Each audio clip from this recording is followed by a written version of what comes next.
Já pode colocar no capítulo 5.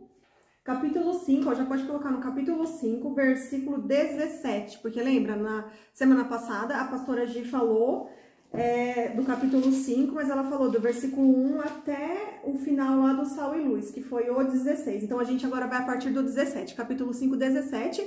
Esse primeiro slide é só para finalizar uma última parte lá do capítulo 4, para a gente poder aqui entender e dar continuidade, tá bom? Vamos lá? Fechem os olhos. Vamos se concentrar, então. Vamos orar para começar.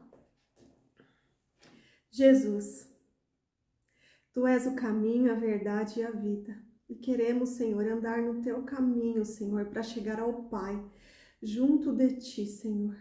Nos revela, Senhor, nesse momento a Sua palavra. Sabemos que o Senhor é o Verbo encarnado, Senhor. Revela-te a nós, Papai. Muito obrigada por este momento. Obrigada por todas que estão aqui presentes, Papai. O Senhor disse, onde 2 ou mais estivessem reunidos, o Senhor estaria. E estamos aqui, Papai, dispostas a conhecer, a entender e a praticar a Sua palavra, Senhor. Trata no individual, Senhor. Traga às nossas mentes, Senhor, tudo que pode ser aplicado na nossa vida, Papai. Muito obrigado, Senhor. Me usa como instrumento em Suas mãos, Senhor. Tira as escamas, Senhor, dos nossos olhos, Senhor. Ilumine o nosso entendimento, Papai. Toma a frente, Senhor, desse estudo. Toma a frente, Senhor, dos ambientes, Papai. Em nome de Jesus, amém. Então, vamos lá? Hoje dando continuidade ao livro de Mateus. Então, lá no final do capítulo 4, dos versículos 18 ao 22, Jesus, ele chama Pedro e André para segui-lo, para se tornarem pescadores de homens.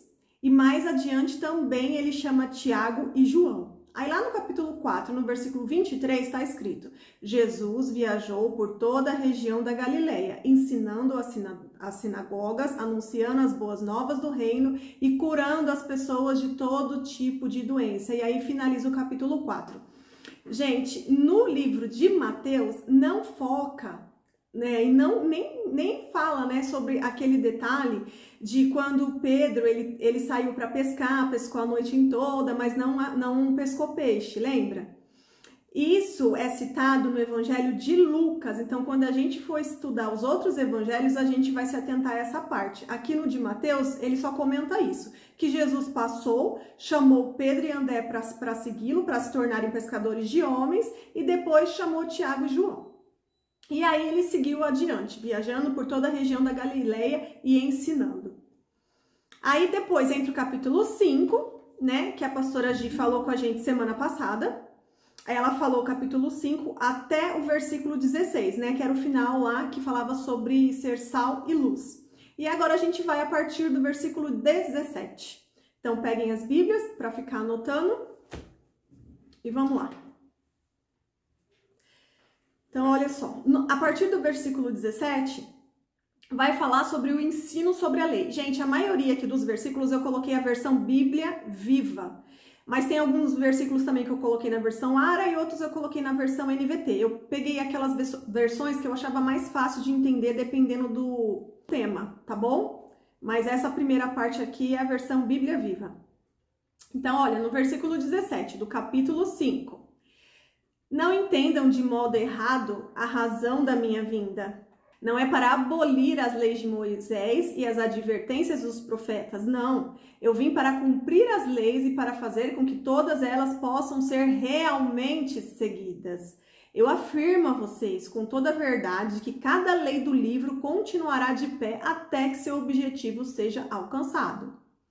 E se é assim, se alguém quebrar o menor mandamento e ensinar outro a fazê-lo também, ele será o menor de todos no reino dos céus. Mas aqueles que ensinam as leis de Deus e obedecem a todas elas serão grandes no reino dos céus. Porém, eu advirto a todos, a menos que vocês tenham o melhor caráter que os fariseus e outros líderes dos judeus, não poderão de maneira nenhuma entrar no reino dos céus. Então, aqui no começo, Jesus ele tá falando, né, que ele veio justamente para cumprir a lei, para servir como exemplo pra gente, né? Tá falando e executando e mostrando pra gente que é possível.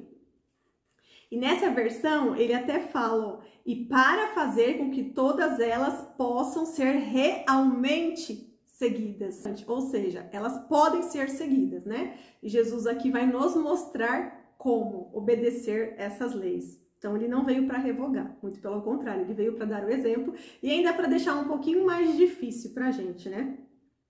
E ele também não veio para passar a mão na cabeça de ninguém, né? Ele veio aqui para fazer, para cumprir e para mostrar pra gente que é possível, que ninguém é café com leite, que a gente vai conseguir sim, basta querer.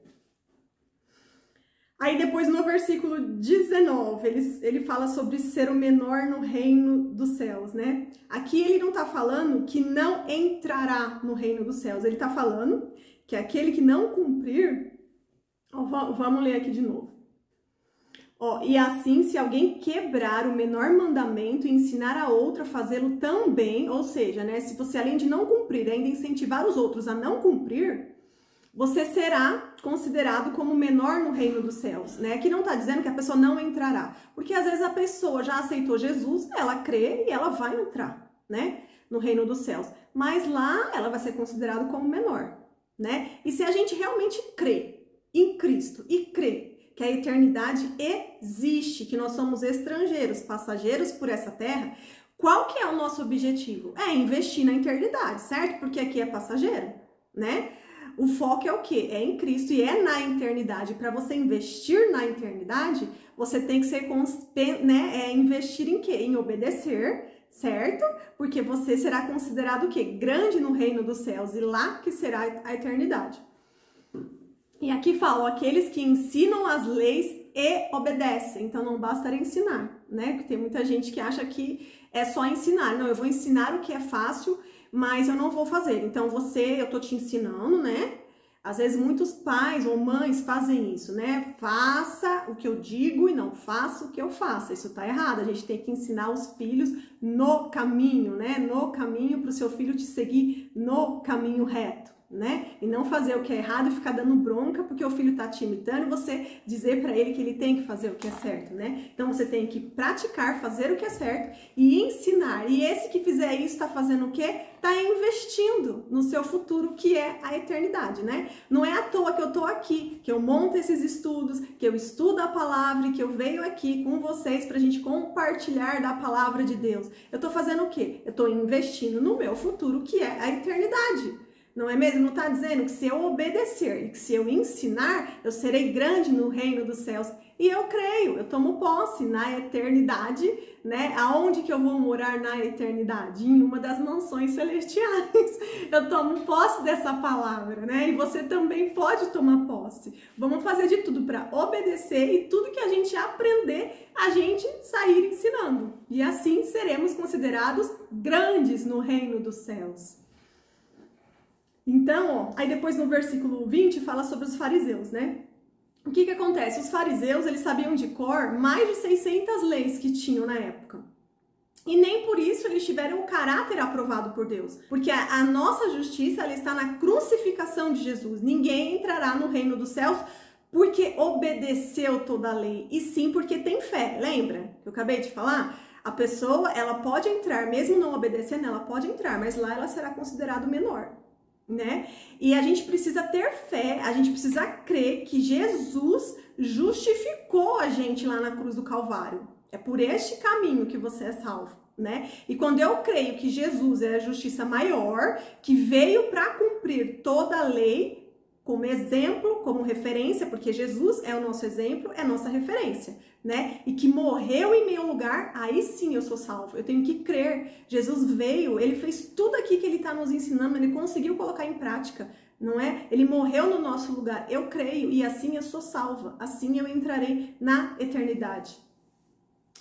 Mas aqui está bem claro que para você ser considerado grande no reino dos céus, você precisa muito mais do que crer. Você precisa obedecer e você precisa ensinar. Você precisa investir na eternidade. Aqui somos o que? Estrangeiros, passageiros, não é? A nossa eternidade é no céu, é na nossa morada lá celestial.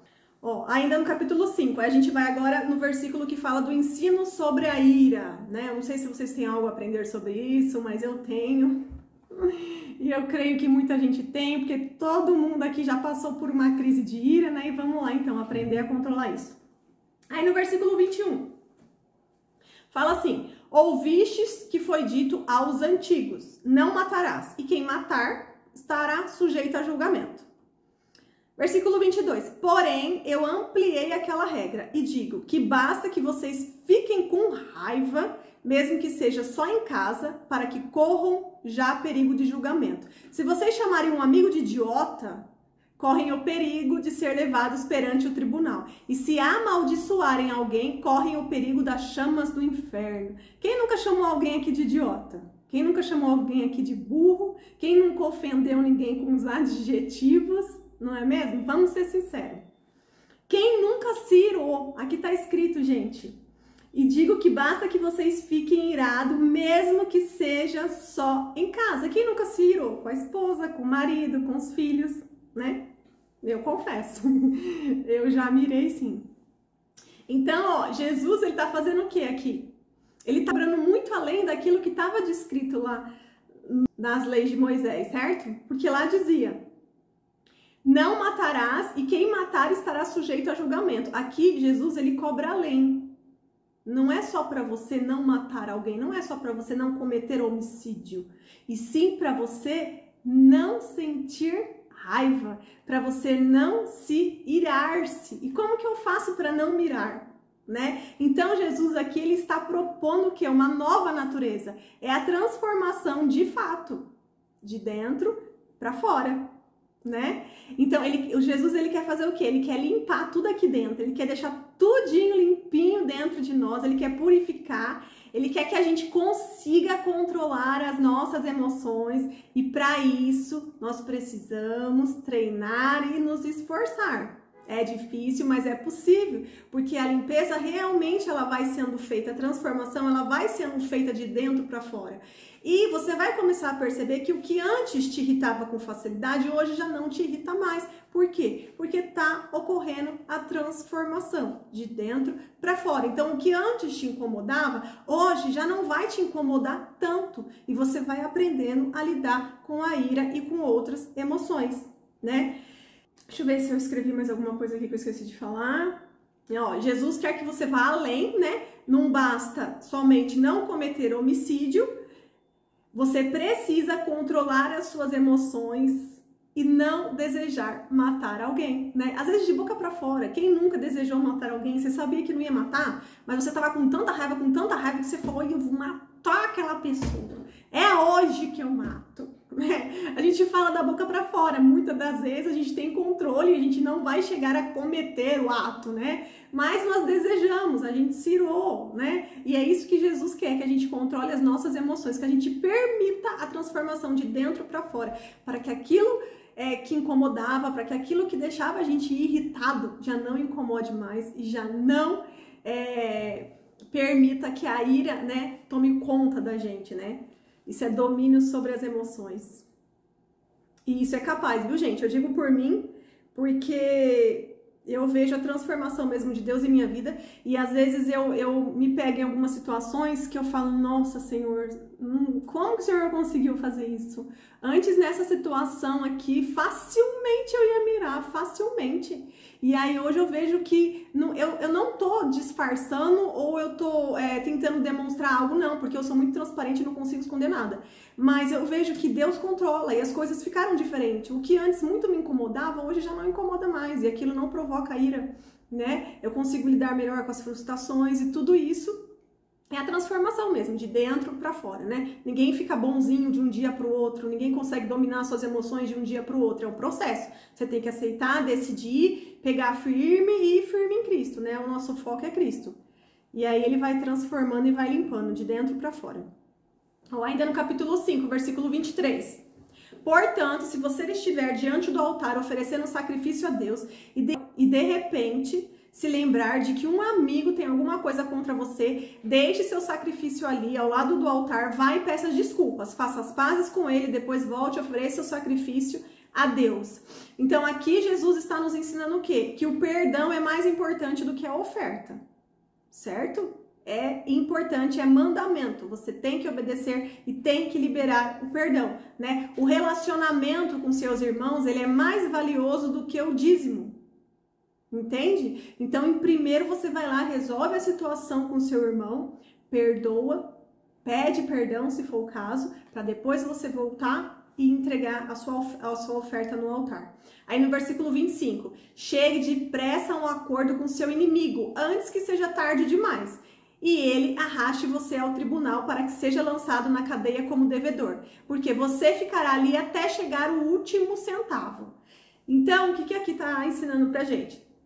Se você tiver que resolver algo, para de ficar procrastinando, para de ficar enrolando, vai logo e resolve, né? Antes que a situação piore, né? Deve algo, vai e paga. Se você não tiver como pagar, chega até a pessoa, seja sincero, fala para ela com sinceridade que você não tem condições de pagar, mas que você vai se esforçar, vai trabalhar mais e que todo mês você vai entregar uma quantia até que toda a dívida seja quitada. Seja sincero, não fique enrolando, tá bom? Não deixa para depois. Vai lá e resolve. Conversa com a pessoa. Antes que isso, muito obrigada. Às vezes eu enrolo aqui. Antes que a situação piore, né? E que você tenha que ser preso, por exemplo, por isso.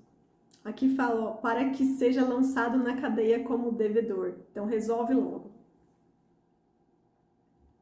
E aqui também faz lembrar o quê? Que pecado não caduca. Lembra que a gente já estudou isso nos livros anteriores? Pode ter passado muitos anos, mas o pecado, ele não caduca. O Espírito Santo te convence, você confessa, pede perdão, se arrepende, resolve. Então, aí agora a gente vai para o ensino sobre o adultério. Versículo 27.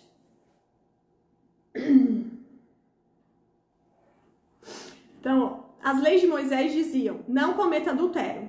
Porém, eu digo, qualquer um que até mesmo olhar para uma mulher com cobiça nos olhos, em seu coração já cometeu adultério com ela. Portanto, se o seu olho, o olho com que você enxerga melhor, faz você cobiçar, arranque e tire para longe. É melhor que seja destruída uma parte de você do que ser lançado você todo no inferno.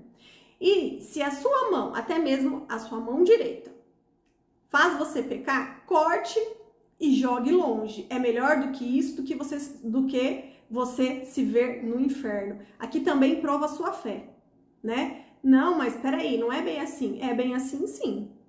Porque se você não tem controle sobre as suas emoções, você vai cair em tentação e vai pecar, o que é que Jesus está ensinando? Então arranca. Se você não consegue controlar o seu olhar e o seu olhar te faz pecar, você olha para o pecado, né? Você tá ali flertando com o pecado e até você, porque isso vai fazer você chegar a cometer o pecado. Então arranca o seu olho.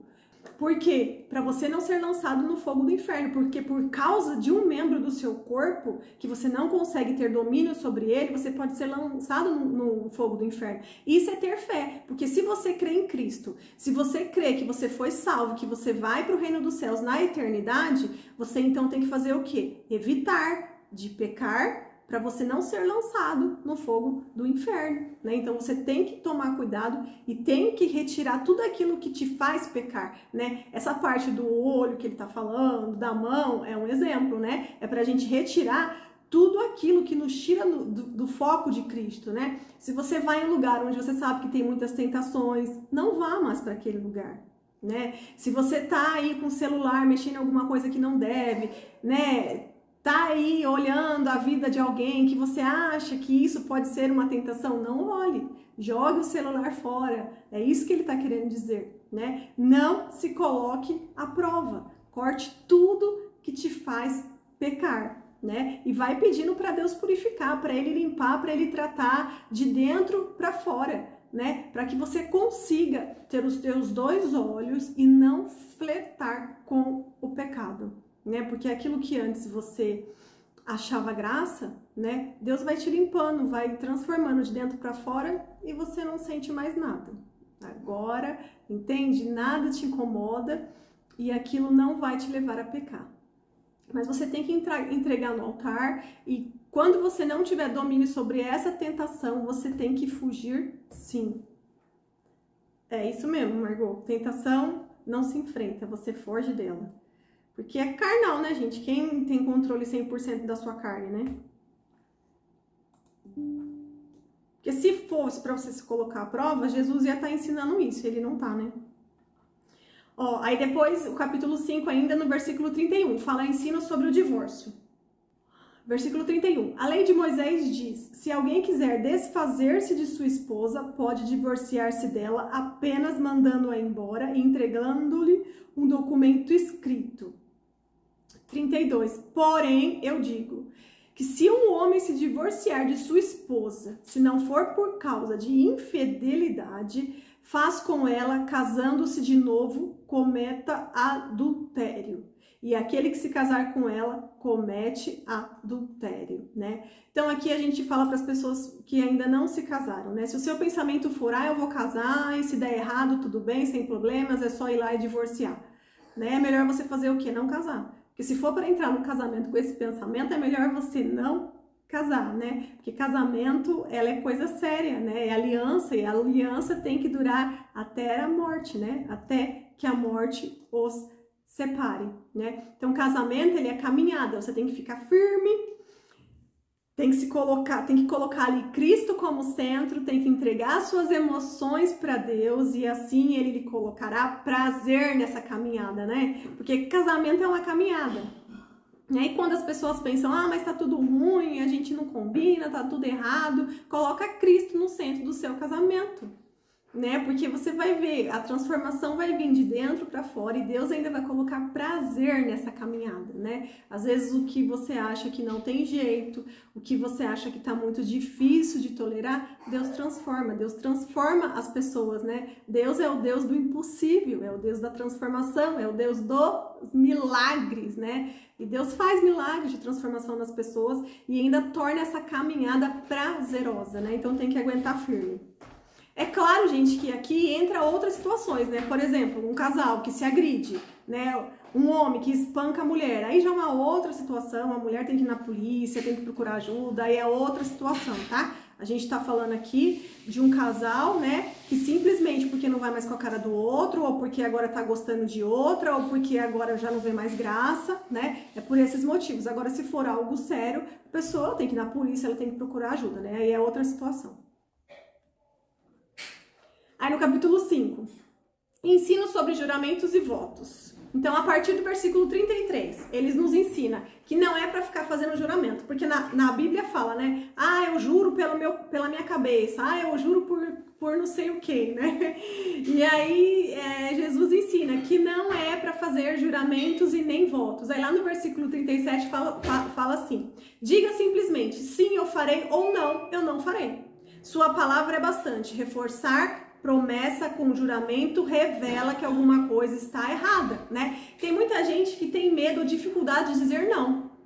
Mas a gente tem que aprender a dizer não. Não é possível, né? Olha, eu creio que eu não vou conseguir. Eu vou até tentar, tá? Mas eu creio que eu não vou conseguir. Ou sim, eu posso fazer. E aí você cumpre com a sua palavra. Se você disse sim, você vai lá e cumpre, né? E se você acha que não consegue, que não é possível, diz não. Né? Mas não faça juramentos, né? Porque aqui está dizendo, juramento revela que alguma coisa está errada. Nada de ficar jurando pelo pai, pela mãe, pelas estrelas, pela lua, não é para fazer juramento. É sim ou não? Ainda no capítulo 5, aí no versículo 39, eu ensino sobre vingança. E nada da vingança lá do Chaves, lembra? A vingança nunca é plena, matar a alma envenena. Não é essa não. Vamos aprender então o que a Bíblia diz. 39. Porém eu digo, não resista à violência. Se lhe baterem numa face, apresente a outra também. Difícil, né?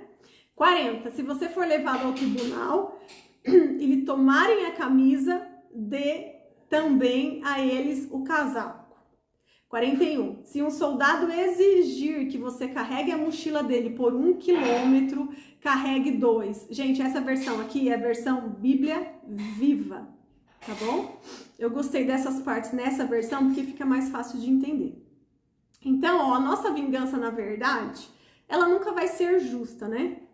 Então, a gente tem que quebrar isso no mundo espiritual. Por exemplo, se uma pessoa chega até você e ela te dá um tapa na cara porque você fez alguma coisa. E aí, na hora, você olha para a pessoa e diz, tudo bem, eu mereci, pode bater na outra face. Na hora, a pessoa vai olhar assim para você e não vai bater na outra face. Na hora, isso é espiritual. Na hora, ela vai tomar um choque assim, vai falar, como assim, né? Porque você quebra. Porque quando uma pessoa chega para bater em você, o que essa pessoa espera é que você revide. Então, quando você vem e surpreende a pessoa dizendo, não, tudo bem, eu tô errado, desculpa, pode bater na outra cara, porque eu mereço. Na hora a pessoa para. Não, então tá bom, por quê? Porque a pessoa reconheceu, né? Então a outra na hora já parou e falou, não, então, né, tá resolvido, não tem aqui, né? Porque eu vim aqui furiosa, tentando brigar, querendo sair na mão, mas chega aqui, aí a pessoa diz que tudo bem, que eu posso bater na outra, entende? Isso quebra, né, aquela ira no mundo espiritual.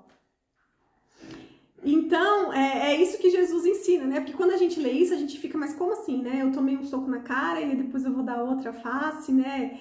Como assim? Eu chego em casa cansado, trabalhei o dia inteiro, cansado, aí passa um soldado em frente na minha casa e só porque ele é uma autoridade, ele manda eu carregar a mochila dele por 1 quilômetro e eu digo, não, tudo bem, eu vou carregar até por 2. Isso vai surpreender, porque se o soldado fez isso, por que ele fez isso? Porque ele tá abusando da autoridade dele, né? Ele sabe que o outro é mais fraco, que o outro não pode contra ele, que se ele fizer qualquer coisa, né? Ele pode dizer que desacatou a autoridade, né? Então ele abusa disso, vai lá e sobrecarrega alguém. Mas aí se essa pessoa, ela fala, não, tudo bem, né? Eu tô cansada aqui, trabalhei o dia inteiro, mas não tem problema não. Eu vou carregar assim, o senhor mandou, eu faço. Mas não tem problema não carrego por 1 quilômetro, eu carrego por 2. Aí na hora o soldado, ele vai ser impactado, certo? Ele vai ser impactado. E mesmo que você tenha que andar os 2 quilômetros, ali você tá fazendo o quê? Você tá representando Cristo nessa terra. Né? Às vezes não vai ser fácil passar por isso, mas a recompensa vai vir do céu. A gente precisa crer. A gente tem que obedecer, seguir os ensinamentos, porque a recompensa virá do céu. Olha só o que diz em Romanos 12, 19. Amados, nunca procurem vingar-se, mas deixe com Deus a ira, pois está escrito, minha é a vingança e eu retribuirei, diz o Senhor. Então, mesmo que a pessoa ali, ela não reconheça e o ciclo de violência não seja quebrado, não precisa manipular a vingança, porque Deus está vendo que você está representando Cristo nessa terra. E Deus, o próprio Deus, irá se vingar. Ainda no capítulo 5, ensino sobre o amor pelos inimigos. Lá no versículo 43, há um ditado assim, ame os seus amigos e odeie seus inimigos. Porém, eu digo, amem os seus inimigos, orem por aqueles que perseguem vocês, né? Por quê? Porque Jesus nos convida a sermos melhores, a sermos diferentes, né? E o diferente é o quê? É amar os inimigos também, né? O diferente é cumprimentar todas as pessoas, mesmo aquela que a gente não gosta, que a gente não tem afinidade, que tenha pensamentos diferentes dos nossos, né? E isso que Jesus faz, ele nos convida para sermos diferentes, para sermos melhores, né? Porque você amar quem te ama é fácil, você cumprimentar as pessoas que têm afinidade, que faz parte da sua panelinha é fácil, né? Mas não é isso que Jesus, não é para isso que Jesus nos chama, né? Ele chama para o mais difícil. Você quer subir o nível de intimidade? Então você tem que obedecer e fazer o mais difícil. Depois você vai ver que nem foi tão difícil assim, né? É a representação de Cristo. É o que Cristo faria. No capítulo 6, agora a gente já vai pro capítulo 6. Alguém quer falar alguma coisa sobre isso que a gente falou? Quer escrever alguma coisa? Pode falar, meu irmão. Rapidinho, só pra gente não esquecer até o final. Hoje eu li Hebreus e lá ele fala das alianças, né? Da primeira aliança com a lei e da segunda aliança com Jesus. E a gente começa só a entender um pouquinho que ele não veio mesmo para acabar com a lei, mas na verdade, depois de Jesus, com a graça, através do sacrifício perfeito, as coisas não ficaram melhores, elas ficaram piores, como você mesmo foi dando aí em cada capítulo, né? Antes adulterar o ato, agora é só de olhar. Eu já sou condenada. Antes a gente só se irá, né? Fazer aqueles castelo, aquele show, né? Já era algo. Hoje não. se eu reter isso no meu coração, apenas com uma palavra de chamar o meu irmão de louco, de idiota, eu já sou. Eu acho que isso fica muito claro. O perdão que nos foi dado, essa mudança, né, que você falou bastante de transformação e de pessoa, né, de caráter, transformar o nosso caráter pelo caráter de Jesus, foi por causa do perdão que ele nos deu. Nós não merecíamos. E ele morreu na cruz pela nossa vida, pela nossa salvação.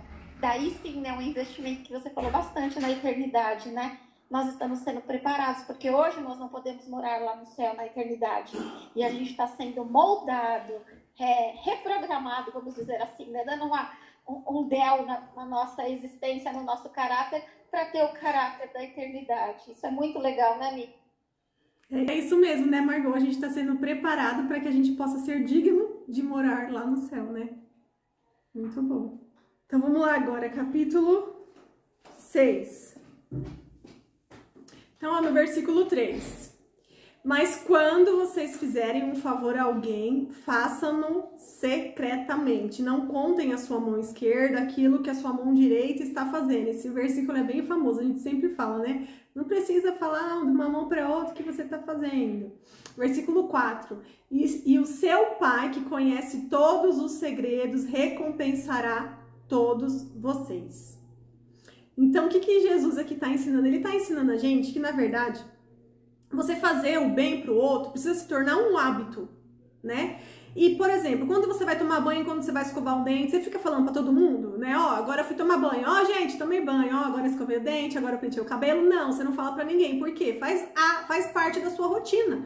É um hábito diário. E Jesus aqui está ensinando isso, né? Se você colocar fazer o bem aos necessitados, você ajudar aquelas pessoas que você pode ajudar, você dá um auxílio, se isso se tornar um hábito na sua vida, se isso se tornar automático, você não vai ficar falando, porque isso faz parte da sua vida, né? Você não vai ter essa necessidade de ficar falando, né?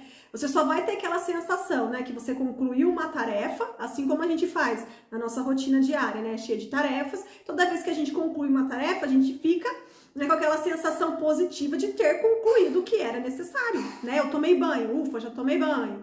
Concluí uma tarefa necessária, já lavei a louça, ok, concluí uma tarefa necessária, né? E é assim que deve ser em relação às obras, né? A gente tem que ficar com aquela sensação de que, ó, deu, né, o ok lá, concluí mais uma tarefa, com aquela sensação que você conseguiu concluir a tarefa, mas isso precisa ser automático, precisa se tornar um hábito em nossas vidas. A gente precisa, né, praticar isso, treinar isso, para que se torne de fato um hábito. Para se tornar um hábito, a gente não vai ter a necessidade de ficar falando, né? A não ser que a gente precise de ajuda de outras pessoas, né? Às vezes a gente quer concluir, fazer alguma obra, ajudar alguém, auxiliar algum necessitado e sozinhos nós não conseguiremos.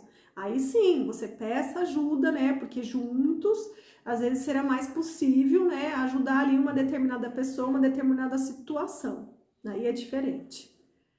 Agora, capítulo 6, a gente vai falar sobre o ensino sobre oração. Então, lá no versículo 5. E agora, a respeito da oração. Quando orarem, não sejam como os fingidos, que oram publicamente nas esquinas das ruas e nas sinagogas, para todo mundo ver. Verdadeiramente, essa é toda a recompensa que eles poderão ter. Então, aqui tá falando que eles não receberão recompensas do céu por isso, né? A recompensa que eles terão é só das pessoas ficarem ali olhando e falando, nossa, olha como eles oram bonito, né? Olha como eles oram, tudo certinho e alto, né? Para todo mundo ver. Aí no versículo 6, mas vocês, quando orarem, retirem-se completamente a sós. Fechem a porta atrás de vocês e orem ao Pai secretamente. E seu Pai, que reconhece os seus segredos, recompensará vocês. Não fiquem recitando sempre a mesma oração, pois os pagãos fazem, pois pensam que as orações repetitivas que são eficientes. Então vamos lá, por parte. A primeira parte está falando que você não tem que orar em voz alta para se aparecer. Isso quer dizer que você não pode orar em voz alta por alguém ou orar junto com outras pessoas em voz alta? Não, não é isso que quer dizer. Tá dizendo que você não pode ficar orando para se aparecer, né? Porque a sua oração é bonita, porque você fala palavras difíceis para se aparecer. Tá dizendo, não faça isso, porque vocês não receberão recompensas nenhuma por isso, a não ser das pessoas ficarem ouvindo e observando vocês. Aí depois fala, quando orarem, né, vai lá no secreto. Por que que fala para ir no secreto? Porque, na verdade, é através da oração que a gente vai criando intimidade com Deus. E a oração é a nossa conversa diária com Deus, assim como a gente se relaciona e conversa com as outras pessoas, né? E se Deus é a nossa prioridade, a gente não pode passar um dia todo calado sem falar com Ele, né? Você passa um dia, por exemplo, você mora com seu marido, é casado, você passa um dia inteiro sem falar com seu marido nada? Se você passar um dia inteiro sem falar com ele, é que provavelmente vocês tiveram algum tipo de desentendimento, né? E não estão ali querendo se falar. Você teve algum desentendimento com Deus? Mesmo se tiver, né? Deus está sempre no mesmo lugar. A gente tem que sempre correr para os braços do Pai. Ele vai aliviar a nossa dor, ele vai nos trazer entendimento. A gente não pode ficar sem falar com Deus, né? Então, para sempre criar intimidade, para ter relacionamento com Deus, é conversa, é oração, é abrir o coração, é falar com verdade. Isso é você fazer amizade, assim como você faz amizade com outras pessoas, né? É através da conversa, é através do conhecer, que é através da palavra, que nós já falamos. Como que eu faço para conhecer Deus? Eu mergulho na palavra, né? Eu consigo conhecer Deus através da palavra. Então, Deus, ele quer sinceridade de nós, ele quer intimidade, né? E aí, o último versículo que fala, que é o versículo 7, que ele não quer que a gente fique recitando sempre a mesma oração, né? Ele não quer orações repetitivas. Por quê? Porque a gente precisa entender que para uma conversa ser sincera, para a gente ter intimidade com alguém, para a gente criar um relacionamento verdadeiro, você sempre fala a mesma coisa com o seu melhor amigo, com a sua melhor amiga? Você sempre chega falando a mesma coisa? Exatamente as mesmas frases? Isso não é relacionamento, entende? Né? Se você chegar toda hora falando a mesma coisa, a pessoa vai achar que você era aquele peixinho lá que perde a memória. Lembra daquele peixinho lá do Nemo, né? Esqueci o nome da peixinha. Que toda hora ela vinha e repetia e falava a mesma coisa, a mesma coisa, a mesma coisa. E para quem ouve, isso é muito chato, né? De novo você repetindo e falando a mesma coisa. E você acha que Deus acha o quê? Quando a gente repete e fala sempre as mesmas coisas. Deus não quer frases repetitivas, né? Isso, Margot, eu adore. O peixinho, isso mesmo. Deus não quer que a gente se comporte como a Dory, porque a gente tem memória. Deus quer intimidade, Deus quer relacionamento, né? Então a gente tem que chegar diante de Deus, não precisa chegar com frases prontas, nem frases bonitas. Ele quer verdade, ele quer um coração quebrantado. Ô Mi, sabe o que é legal? Eu ouço muitas pessoas falando que não sabe orar. Já vi gente copiando oração, sabe? Eu escutei ela falando aquela palavra, dá ordem aos seus anjos, dá isso e daquilo. A oração não é isso. É muito legal esse texto aí que ele fala, né, da sinagoga, porque a glória fica para quem tá falando, né? Fala alto, fala bonito, ora tal. Mas quando você entra no quarto, acabou, é só eu e o Senhor. Então você não precisa se preocupar, porque ele é um amigo que quer te ouvir o que está no seu coração. Ou até mesmo o seu silêncio. Ele sabe de tudo, ele que tem esse acesso, né? Então, acho que essa é a fase mais gostosa de uma oração, quando eu posso entrar no quarto, fechar a porta, ninguém vai me ouvir e falar, Deus, tô com raiva. Deus, eu preciso de ajuda, eu não sei fazer. Deus, eu tô com dor, como que isso sai de mim? Deus, eu tô com ira. Como que é que eu saio desse lugar? Eu preciso de você. Eu acho que essa é uma das coisas que ele mais quer desde o Éden. A dependência da nossa vida em tudo que for fazer, até na oração. Desculpa falar muito. É verdade, não, pode falar sim, é verdade. Então, e também quando você tá no secreto, você não se preocupa com o que os outros vão pensar a respeito da sua oração, né? Você não se preocupa se você vai falar uma palavra errada, né? Que depois você vai ver que não era bem isso que você queria dizer, porque ali é sinceridade, é intimidade, né? E não tem problema se errar, se falar alguma coisa errada, é sinceridade, fala pra Deus. Ó, Deus, eu não sei se eu tô falando certo essa palavra aqui, né? Que eu acabei de ler na Bíblia, Senhor. Né? É só ser sincero mesmo, é isso que Deus quer, e sem se preocupar com o que os outros vão falar. Ainda no capítulo 6, agora a gente vai pro versículo que fala da oração do Pai Nosso.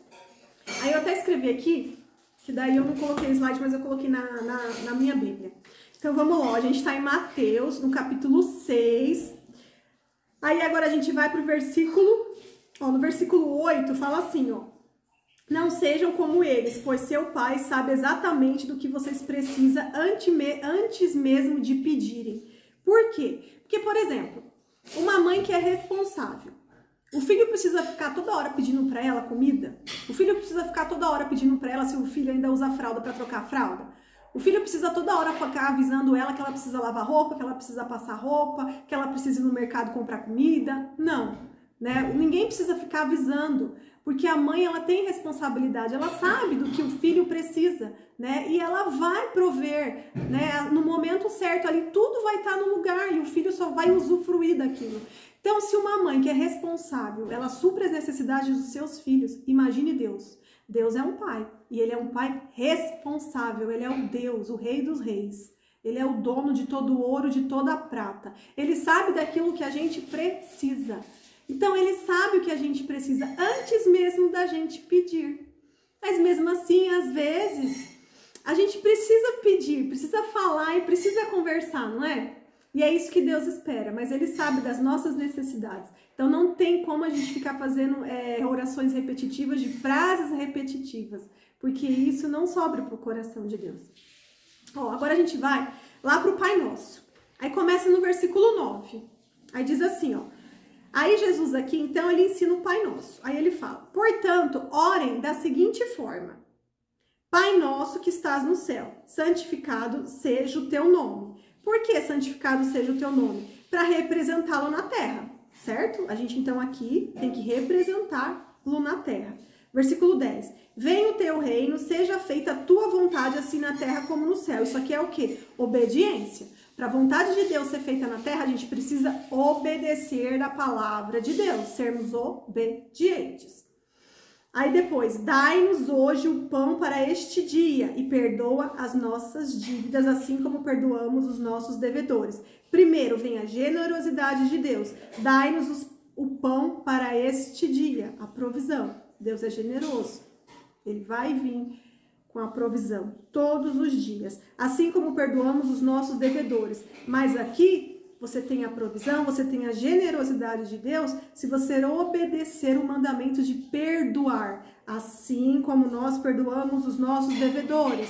Você tem que decidir liberar o perdão, decidir. A pastora mesmo já falou aqui algumas vezes, o perdão é uma questão de decisão e você vai treinando, você decide e você vai sendo treinado a perdoar, até o momento que você vai ver que realmente aquele perdão ele vai ser liberado, né? Então, você tem que decidir perdoar, obedecer a Deus e você vai provar da generosidade do nosso Pai.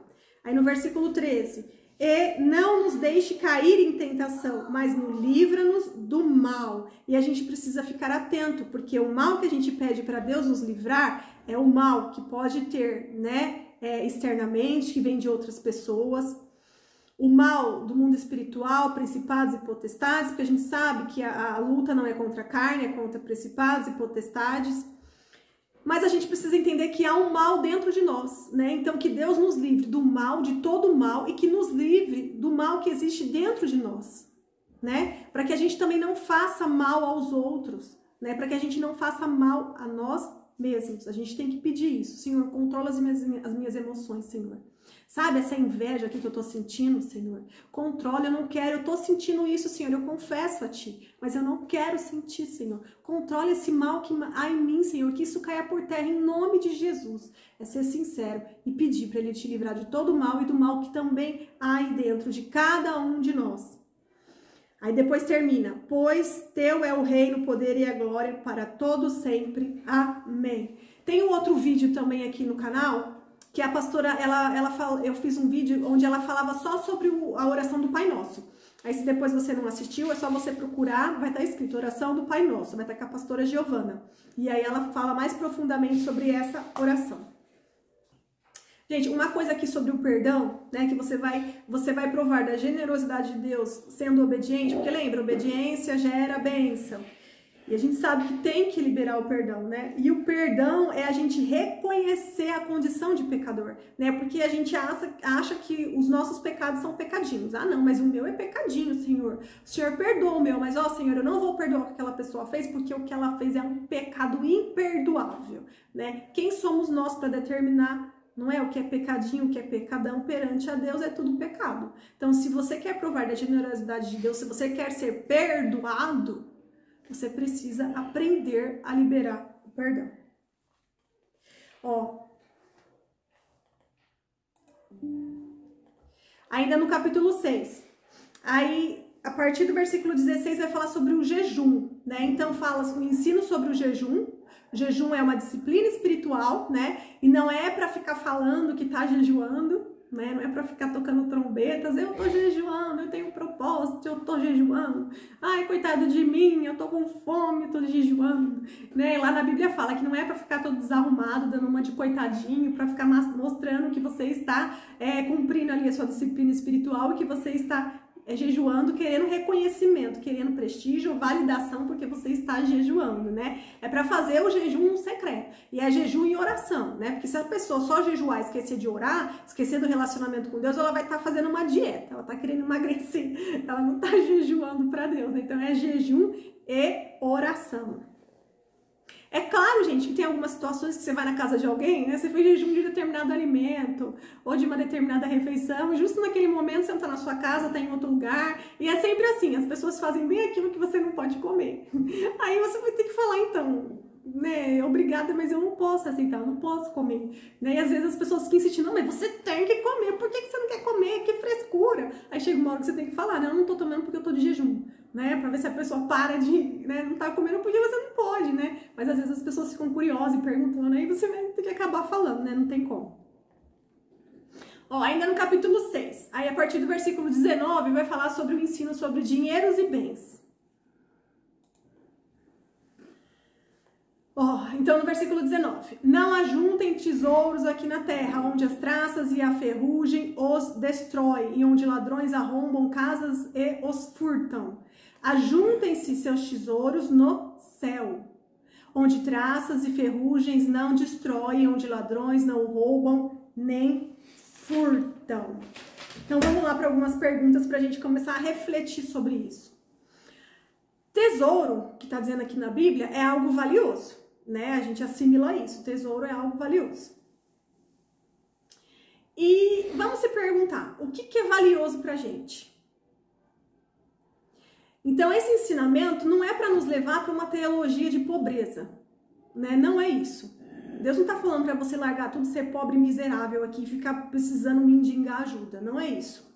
Não é isso que ele está querendo dizer, né? E ele não está querendo dizer que você não pode se esforçar para ter melhores condições financeiras ou conforto. Não, você pode sim. Não é isso. Não é sobre isso, né? Aliás, o próprio Deus que nos abençoa e nos faz prosperar, certo? Tudo glória a Deus. É Ele que permite, é Ele que dá, é Ele que tira, é Deus. Mas a pergunta aqui é, o que mais é valioso para você?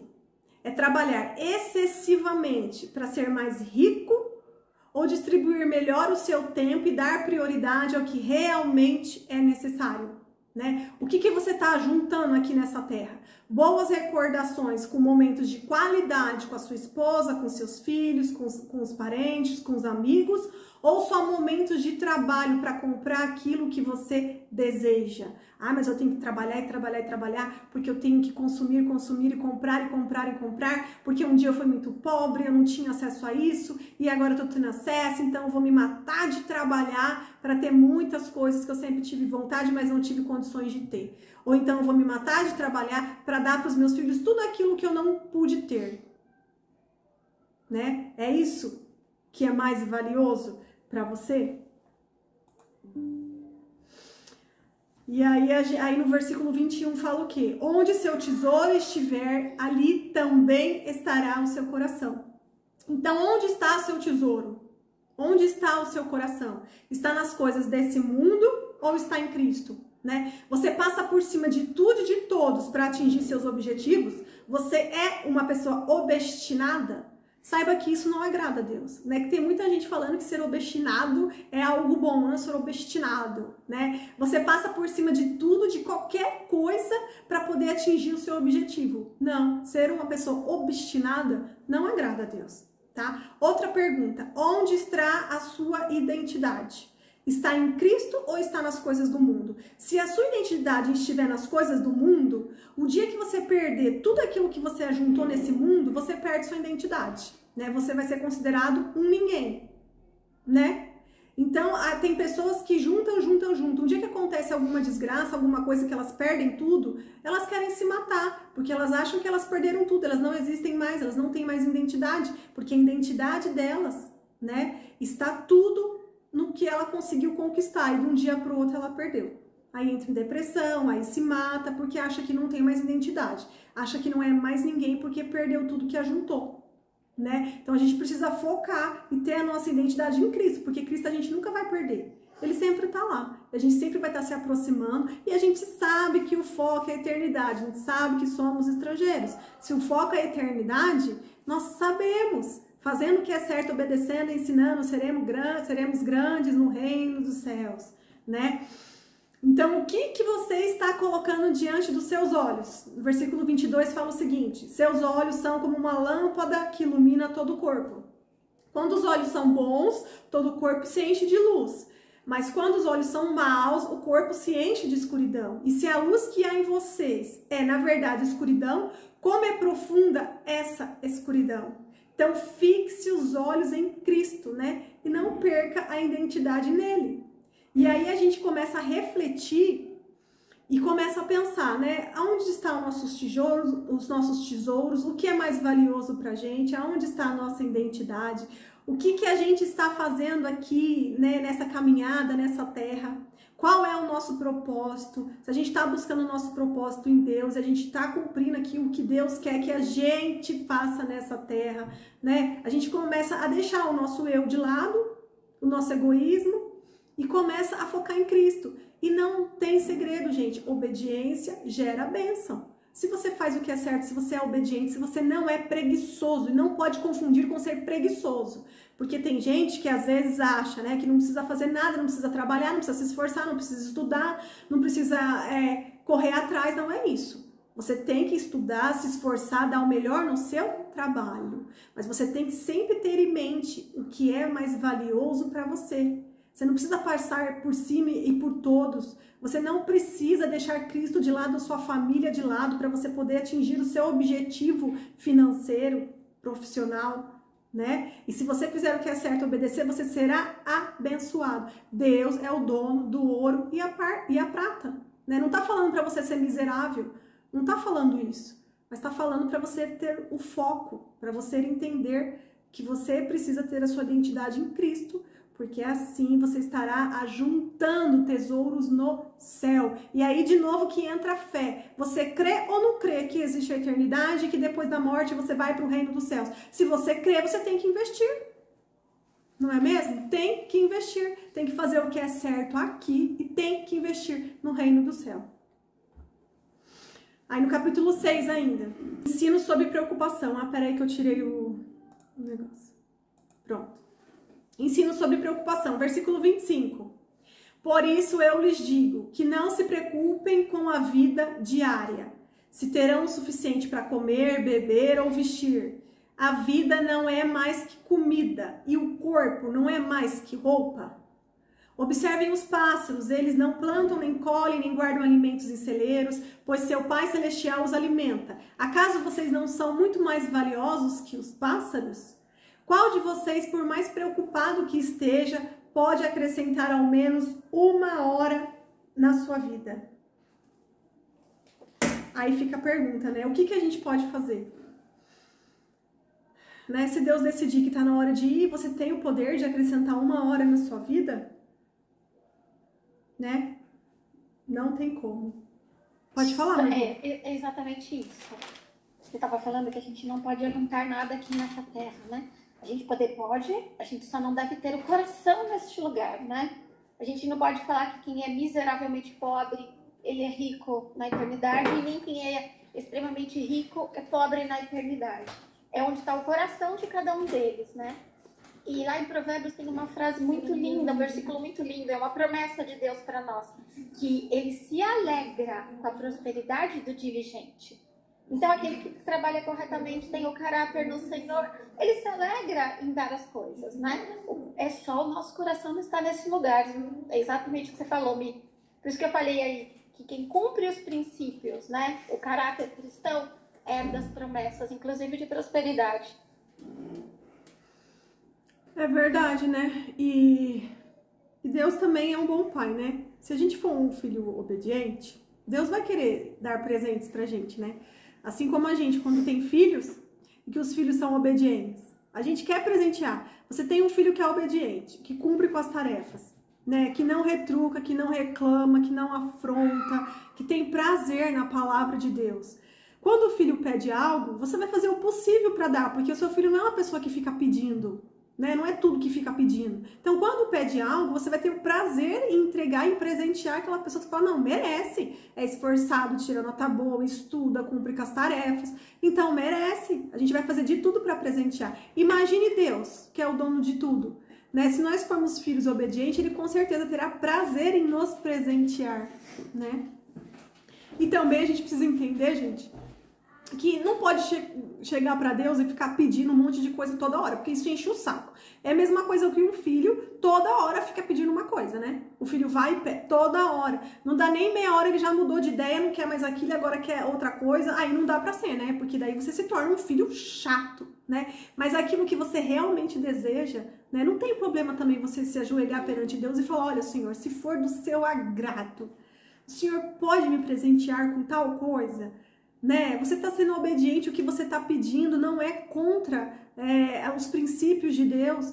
Então, por que não? Às vezes ele pode te presentear, porque às vezes também você não recebe algo porque você não pediu. Às vezes é o momento de pedir, né? A gente tem que ter esse discernimento e buscar em Deus. Então, esses versículos aqui sobre preocupação, né? Ensino sobre preocupação, né? Então fala, se você acordou, se você tá vivo, Deus já te deu a vida, né? Por que se preocupar com o resto, né? Eu sei que às vezes vem a ansiedade, que é difícil controlar, vem vários momentos das nossas vidas, vem dificuldades, e a gente fica preocupado, né? Mas aqui Deus fala, né? Por isso eu lhes digo que não se preocupem com a vida diária e terão o suficiente para comer ou beber e vestir. Né? A vida não é mais que comida, né? Ele aqui tá falando. Então a gente tem que focar em obedecer, fazer o que é certo e Deus vai suprir. Ele vai vir com a provisão. A gente precisa acreditar, fazer a nossa parte, não ser preguiçoso nem folgado, mas a gente tem que confiar e descansar em Deus, acreditar, né? Se Ele deu a vida pra gente, né? Então Ele vai vir sim com a vestimenta, com o alimento e tudo aquilo que a gente precisa. Quero mostrar uma coisa pra vocês. Pode mostrar. Vou tirar minha imagem rapidinho. Ai, que bonitinho, eu tô vendo. Já vou tirar. Por que eu coloquei essa imagem? Só para fechar o seu capítulo 6. Ele diz assim que, por que nos preocupeis? Olha que coisa mais linda este lírio, olha cada detalhe. Eles são mais bonitos que as vestes de Salomão. E isso não somos nós que fazemos. É o Senhor que molda com a mão dele. Assim como os passarinhos, né? Ele que fornece alimento. Então, não tem por que se preocupar. É Ele que faz todas as coisas por nós. Um beijo no coração de vocês. Mi, foi maravilhoso. Beijo, Margot. Me perdoem sair antes. Beijos. Beijo, obrigada, viu? Deus abençoe. Obrigada a vocês. Beijos. Então, oi, mãe. Mi, eu acho importante também o versículo 33. O 33 Parece aí, do é muito 6. importante para fechar esse capítulo 6. O 33 do capítulo 6. Busquem em primeiro lugar o reino de Deus e a sua justiça, e todas essas coisas lhes serão dadas. É verdade, né? Porque às vezes na correria fala em Deus, mas é superficialmente, se der tempo vai na igreja, se não der não deu, não lê a palavra de Deus, não mergulha na palavra de Deus, não separa ali o seu tempo de oração, né? E aí você faz o quê? Você coloca Deus por último, né? E aqui tá falando bem ao contrário, né? Aqui tá falando, busque em primeiro lugar o reino de Deus e a sua justiça, e todas essas coisas lhes serão dadas. Aí o versículo 34 também, né? Ó, portanto, não se preocupem com o amanhã, pois o amanhã trará suas próprias inquietações. Bastam para hoje os problemas desse dia. Né? Porque às vezes a gente fica preocupado com amanhã, já basta o problema de hoje, por que eu vou ficar ansiosa pensando no amanhã, não é? E a gente fala muito isso, né? Que a ansiedade é a preocupação com o amanhã e a depressão é a preocupação com o que já passou, com o passado, né? Então a gente tem que focar no hoje, o que a gente tem é hoje, é o dia de hoje, né? Vamos fazer o que é certo, plantar, que amanhã a gente vai colher, mas a gente não precisa ficar preocupado pensando nos problemas que virão, né? Já basta do dia de hoje. Vamos lá então, capítulo 7. Essa versão aqui tá na NVT. Então, ó, a primeira parte fala de não julguem os outros, né? Então fala, não julguem para não ser julgados, né? Pois vocês serão julgados pelo modo como julgam os outros. O padrão de medida que adotarem será usado para medi-los. Então a gente tem que tomar muito cuidado com o que a gente fala e sobre os julgamentos que a gente faz, né? Na verdade, é bom a gente levar isso para Deus e falar para Deus, Deus, dá uma limpada aqui no meu coração, que eu tô com uma vontade de julgar, de falar mal do irmão, Senhor, dá uma limpada aqui, é bom a gente pensar antes de falar. E se acaso você falar, né, depois vai lá pedir perdão e se arrepende. Às vezes dá pra você evitar, né? E depois, eu vou falar dessa parte do cisco do olho, né? Essa parte do cisco do olho é demais, olha só. Por que você se preocupa com o cisco no olho do seu amigo enquanto há um tronco em seu olho? Como pode dizer a seu amigo, deixe-me ajudá-lo a retirar esse cisco do seu olho se não consegue ver o tronco no seu próprio olho? Né? Essa daí é demais, né? Por quê? Porque como que você pode ajudar alguém em uma determinada área se a pessoa só tem um cisco, mas você tem um tronco? Né? Você não serve ali de exemplo, você não fez o que era certo naquela determinada área e você vai lá para querer tirar o cisco do olho do amigo, sendo que nem você fez o que era certo e você não tem nenhum cisco, você tem um tronco. Como é que você vai enxergar o cisco do seu amigo com um tronco no seu olho? Não é? O cisco do olho, pra gente tirar um cisco do olho de alguém, mesmo que for de verdade, quando alguém vai tirar um cisco do olho de alguém, você precisa ter delicadeza, né? Porque senão você pode machucar ali e furar o olho da pessoa, né? Mas pra tirar um tronco, né? Em algumas versões acho que tá trava, né?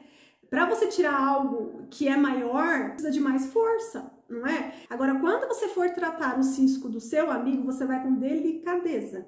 Agora, o seu, aquilo que precisa ser transformado com você, você pode ser mais rude com você mesmo, né? Porque ali você precisa tratar, você precisa tomar um choque de realidade para que aquilo possa ser tratado em você, para que depois você seja útil para poder tirar o cisco do olho dos outros. Outra coisa, antes de tirar o cisco do olho de alguém, você tem que ver se a pessoa quer, porque às vezes a pessoa não quer. Como que você vai ajudar alguém ou informar alguém se a pessoa não quer ser ajudada? Primeiro, certifique-se que a pessoa quer ser ajudada. Depois vá e retire com delicadeza, né? Tem que ter aquele jeitinho de falar. É falar, Senhor, me usa como instrumento, Senhor. Né? Fale por mim, que o seu Espírito Santo me conduza e que da minha boca, Senhor, saia as suas palavras, né? Para que a gente não deixe ali as emoções, aquela ira da gente querer controlar o outro, xingar o outro, ofender. Você quer ajudar, mas você tá ofendendo, entendeu? Então por isso que tem que tirar antes o tronco do seu olho, para você sentir a dor, né? Sentir o impacto. Ó, o próximo fala da oração eficaz. Então, capítulo 7, versículo 7. Peçam e receberão. Procurem e encontrarão. Batam e a porta lhes será aberta. Pois todos os que pedem, recebem. Todos que procuram, encontram. E para todos que batem, a porta é aberta. Responda, se seu filho lhe pedir pão, você dará uma pedra? Ou se pedir um peixe, você dará uma cobra? Portanto, se vocês que são maus sabem dar bons presentes a seus filhos, quanto mais seu Pai que está no céu dará bons presentes aos que lhe pedirem. Então aqui entra aquela parte que eu já falei sobre pedir. Se você é um filho obediente, não é? E Deus sabe o que você precisa, e você é obediente, Ele está vendo que você precisa de um presente, você precisa de um mimo. Você acha que Deus não vai lhe conceder o que você precisa? Com muito gosto Ele vai lhe conceder. Mas às vezes é necessário que a gente peça, né? Porque na oração também, A oração, ela nos ensina a depender de Deus, né? Tudo você vai e você conta pro Pai, tudo você conversa com o Pai. Ai, Pai, eu tô aqui com um desejo no meu coração, se fosse do seu agrado, se isso não fosse atrapalhar o propósito que o Senhor tem pra minha vida. Ai, se o Senhor concedesse esse presente, eu ficaria tão alegre, Senhor. É conversar, ter um coração sincero, e às vezes Deus pode realizar os desejos do seu coração, né? Se aquilo agradar a Ele, se aquilo não infringir a palavra de Deus. A outra coisa aqui que eu também já falei, é que falam, peçam e receberão. Aí depois fala, né, ó, procurem, batem a porta e a porta lhe será aberta. Por que isso? Porque é todo um processo. É para ver se realmente você quer aquilo, não é? É a mesma coisa que eu falei dos filhos, né? Quando você tem um filho que todo dia pede uma coisa diferente. Um dia de manhã ele pediu uma coisa, depois à tarde já pediu outra, depois à noite já pediu outra. Aquilo quer dizer o quê? Que ele, na verdade, não quer uma coisa específica. Ele não quer um presente, ele quer tudo. Tudo, né? Ele pediu uma coisa, não conseguiu, depois pede outra, e pede outra, pede outra. Se torna uma pessoa chata, um filho chato, né? Então, quando a gente realmente quer, a gente persiste naquilo. E a oração precisa ser contínua, né? Você orando para o Pai realmente perceber que você precisa, que você deseja, que você quer aquilo, né? Por isso que você tem que persistir na oração, para você mostrar para o Pai que você realmente quer aquilo. Que às vezes não é concedido na hora, né? E nem por isso quer dizer que Deus não vai te presentear. Ele vai presentear no momento certo, no momento que você vai poder usufruir daquilo. Aqui entra aquele ditado que algumas pessoas falam, né? Deus não dá asas à cobra, não é? Tem muita gente que fala, Deus não dá asas à cobra. Por quê? Isso quer dizer o quê? Quer dizer que às vezes Deus não concede algo a tal pessoa porque aquela pessoa não está preparada. Então, em vez daquela pessoa usar aquilo como bênção, ela vai usar para infringir a palavra de Deus ou para fazer algo que não deve. Então, Deus não concede. Pode falar, Elô? Eu queria lembrar da parte que o João e o Tiago eles usaram esse versículo para tentar convencer Jesus que eles queriam novos nomes. Porque ele disse, peça e será dado, busquem e encontrarão. Mas eles entenderam essa frase meio ao pé da letra. Eles pensaram assim, já que eu posso pedir tudo que eu quiser, então eu vou pedir um novo nome, né? Já que ele deu o nome para Pedro, eu também quero um novo nome. Só que, na verdade, não foi bem assim. Pelo contrário, Jesus ficou bem frustrado com eles quando eles pediram isso. E é o que a gente tem que tentar entender também. Porque às vezes a gente pede uma coisa que a gente vai muito mais pela emoção do que pela razão. E nesse caso, eles foram muito pela emoção. Pedro nem imaginava que ele ia receber aquele nome, mas Jesus sabia que ele estava preparado. E foi por isso que ele concedeu o nome a ele. Então, a hora de João e Tiago não tinham chegado ainda. Tanto que lá mais pra frente, o João foi um dos apóstolos mais usados assim, porque ele escreveu a Bíblia e a parte do Apocalipse também, né? Que ele teve toda uma revelação. Então, a sua hora vai chegar. Resumindo, é isso. É isso mesmo, meu amor. E às vezes a gente ganha presentes mesmo sem pedir, né? A gente fala, nossa, o que Deus me deu é muito além do que eu pedi ou do que eu mereci, né? Imagine se você for obediente e pedir algo específico, sem ser como você comentou. Porque tem muita gente que pede coisas por impulso. Então vai me dar, acha que é o gênio da lâmpada, né? Então, já que vai me dar, eu vou começar a pedir. Nem pensa no que tá falando, né? Aí não vai ser útil, então Deus não vai te dar. Aí depois vem a regra de ouro, que é o básico, né, que todo mundo já ouviu falar. Em todas as coisas, façam aos outros o que vocês desejam que eles façam. Essa é a essência de tudo que ensinam as leis dos profetas. E para você ver, gente, como tem alguns ditados, né, que tá tudo na Bíblia, que as pessoas falam e nem sabem que tá na Bíblia, né? Isso daqui é o que todo mundo fala, né? Façam com os outros o que você deseja que fizesse com você. Isso aqui, é a regra de ouro da Bíblia. Aí depois do versículo 13, fala da porta estreita. Entrem pela porta estreita, a estrada que conduz à destruição é ampla e a larga é sua porta. E muitos escolhem esses caminhos, que é o caminho mais fácil, o caminho largo, né? Mas a porta para a vida é estreita e o caminho é difícil. E são poucos os que o encontram. Por quê, gente? Porque o caminho, às vezes, você vai passar pelo deserto, você vai passar pelo processo, né? Você vai ser todo despedaçado, para depois você ser refeito, né? Nas mãos do oleiro. O oleiro vai tudo te destruir, depois ele vai te fazer de novo, né? Para você ficar aquele vaso bonito. Você é barro nas mãos do oleiro. E esse caminho é esse caminho, não é um caminho só de alegria, não, é um caminho que realmente é mais difícil, né? Vai passar por deserto, por processo, vai passar por dificuldades, mas é nesses momentos que o seu caráter vai ser aprovado, que você vai se fortalecer, que você vai crescer em Cristo, que você vai sempre ter Cristo como foco. Então, mesmo o caminho sendo mais difícil, não sendo só de oba-oba, né? De coisas só boas, mesmo assim, a gente tem que entender que a gente tem que permanecer nele. E depois do caminho vem a porta. E a porta é estreita. A porta para o céu é estreita. Então, não dá para passar várias pessoas ao mesmo tempo. Entende? Às vezes você vai ter que passar sozinho ainda de lado, né? E tem gente que não. Tem gente que é oba-oba, que a Maria vai com as outras, que é uma porta larga. Para ir a galera todo junto, um empurrando o outro, nem prestando atenção no que tá fazendo. Essa daí é a porta larga. Mas aqui a gente sabe para onde que vai a porta larga. Né? Então a gente tem que ficar nesse caminho mesmo. É mais difícil, mas é o caminho que é Jesus. Ele é que é o caminho, a verdade e a vida. A gente vai por ele, ele passou por aqui, deixou os ensinamentos e a gente se propõe a obedecer e continuar firme no caminho. Que daí a gente, quando chega lá na porta, vira de lado e passa. Mas a gente vai passar, em nome de Jesus. Aí depois vem os versículos da árvore e os frutos. Versículo 15. Tomem cuidado com os falsos profetas que vêm disfarçados de ovelhas, mas que na verdade são como lobos esfomeados. Vocês o identificarão por seus frutos. É possível colher uvas de espinheiros ou figos de ervas daninhas? Da mesma forma, a árvore boa produz bons frutos e a árvore ruim produz frutos ruins. A árvore boa não pode produzir frutos ruins.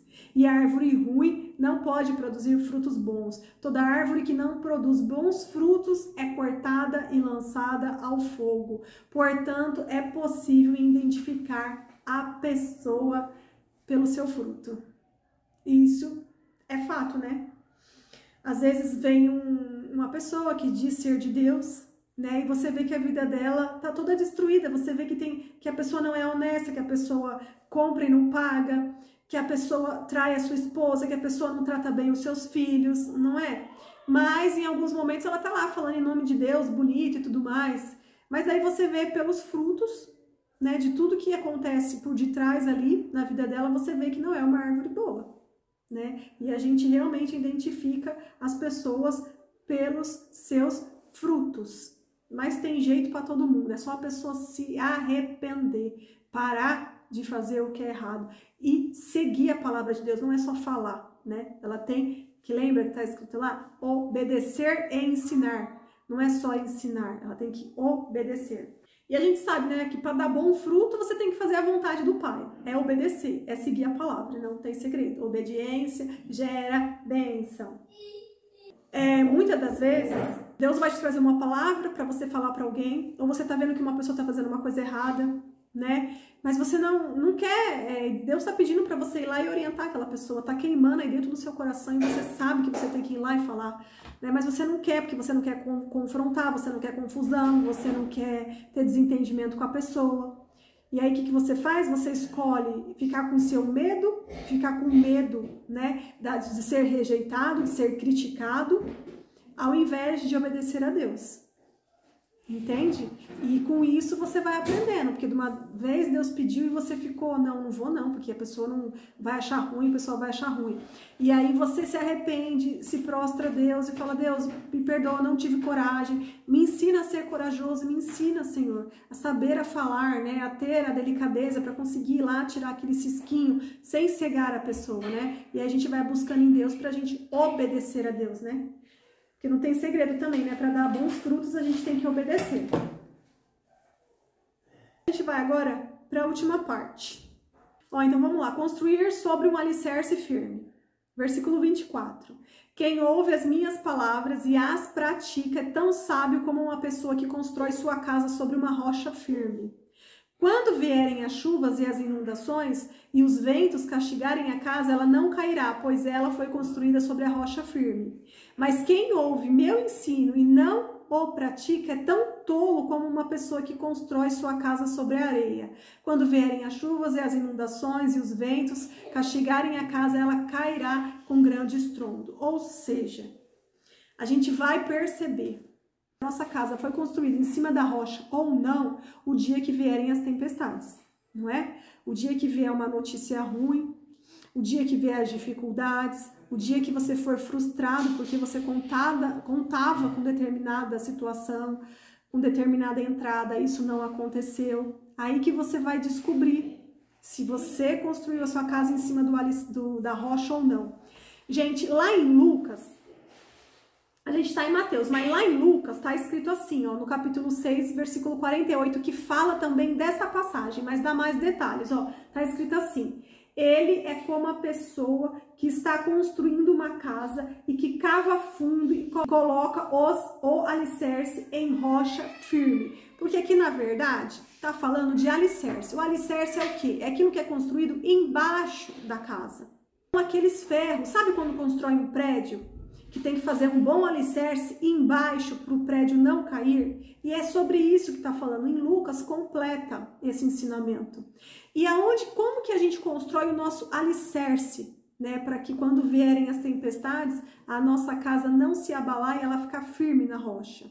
O alicerce está construído lá embaixo, escondidinho, ninguém vê. Ninguém vê o alicerce, mas ele é poderoso e ele é essencial para quando vierem as tempestades, a casa não desmoronar. Como que a gente constrói o nosso alicerce? É no secreto, é no espiritual, né? Quando você tem relacionamento com Deus, o seu alicerce está lá construído, reforçado. Quando Cristo é o centro da sua casa, quando você obedece, você tem relacionamento, tem oração, você obedece, você se esforça. Você está com uma vida corrida, não tem tempo para nada, mas você tem prazer na palavra de Deus. E se você não tem, é só você orar e pedir para o Espírito Santo te revelar, pedir para Deus colocar no seu coração prazer sobre isso, que você vai começar a ter prazer.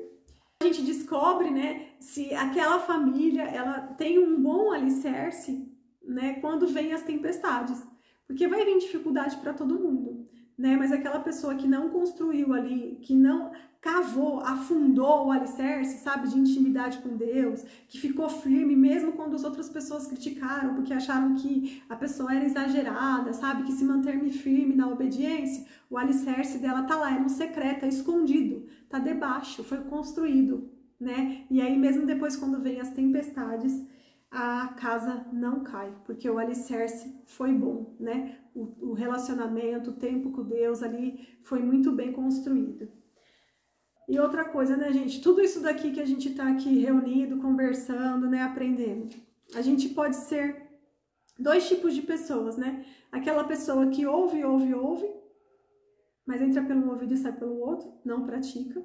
Ou aquela pessoa que ouve e coloca dentro do coração, né, que decide tentar colocar em prática. A gente já falou sobre isso, é claro que ninguém é perfeito, né, que ninguém vai conseguir ser santo, mas obedecer é estar no caminho da santificação, né? É você ser sincero, você errou, você foi reprovado novamente naquela prova.